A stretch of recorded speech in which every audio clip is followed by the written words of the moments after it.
samahan ninyo kami sa aming quick getaway trip to Fujairah. Maaga kami nagbihis at bumiyahe kaya wala na kaming time mag-breakfast sa bahay. Kaya naman, dumaan muna kami para bumili ng karak, tea at ragag, isa sa mga paboritong breakfast ng mga Arab dito sa UAE. Pagkatapos napadaan din kami sa isang fruit shop at nagulat kami dahil sobrang mura pala ng mga prutas doon. Kaya nag-decide na rin kami bumili ng ilang fruits para maging baon namin sa trip. Kakamangha talaga ang mga rock mountains dito. Ibang-iba sa nakasanayan natin sa Pilipinas na puro greenery at puno ang makikita. Heading na kami sa hotel para sa aming one night stay at makapagpahinga pagkatapos ng biyahe. Tapos na kaming mag-check-in kaya dumiretso na kami sa aming room para makapagpahinga. Ito ang aming hotel, simple lang pero comfortable para sa aming one night stay. Habang nagpapahinga kami, nag-online class naman ang aking prinsesa.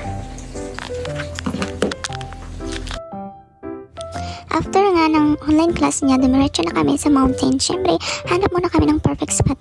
At ayun na nga, nakakita kami ng sobrang ganda. Ang sarap sa feeling kasi mountain view na, may bonus pang sea view. Perfect talaga for chill, ang ihaw-ihaw vibes.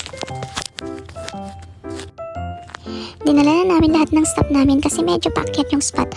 Sa baba kasi marami na ring tao. Buti na lang itong nahanap namin sobrang ganda at tahimik pa. Worth it yung pag-akyat, solid yung view at hangin. Sarap tumambay dito, presko ang hangin at ang ganda ng view. Kaya ayun, start na kami mag-ihaw, perfect vibes, good food at chill lang kasama ang fam. Ang dami rin naming inihaw, halo-halo talaga, may kebab, chicken burger at kung ano-ano pa. Busog na busog kami after kumain, pahinga muna sandali para naman namnamin yung view at fresh air. Tapos, sarap talaga mag-getaway habang sila mag-ama nag-explore muna at nag-ikot-ikot kami naman ng sis ko. Nag-karaoke at nag-chill lang. Simple lang pero sobrang saya kaya kanyang trip pero enjoy lahat. After nito, pabalik na sana kami sa hotel pero napadaan muna kami sa may falls. Gilid lang kasi siya ng kalsada. Lagi itong nadadaanan pero never pa namin nilapitan. Kaya ngayon, perfect timing na para ma-explore. At grabe, ang ganda niya, nakaka-relax, lalo na yung tunog ng tubig.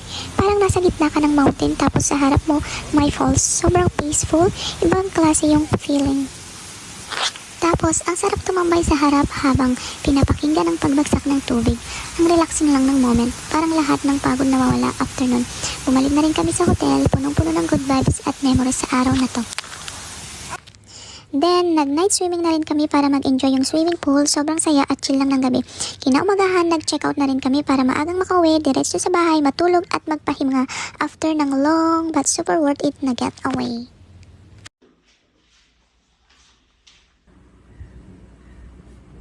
Uwian na, for sure, babalik pa kami sa hotel na to kasi sobrang ganda ng spot pero dahil gutom na rin kami, dumaan muna kami sa coffee shop para sa breakfast. Then kain na lang sa loob ng car habang pauwi. And that's it, our vlog, getaway in Fujairah.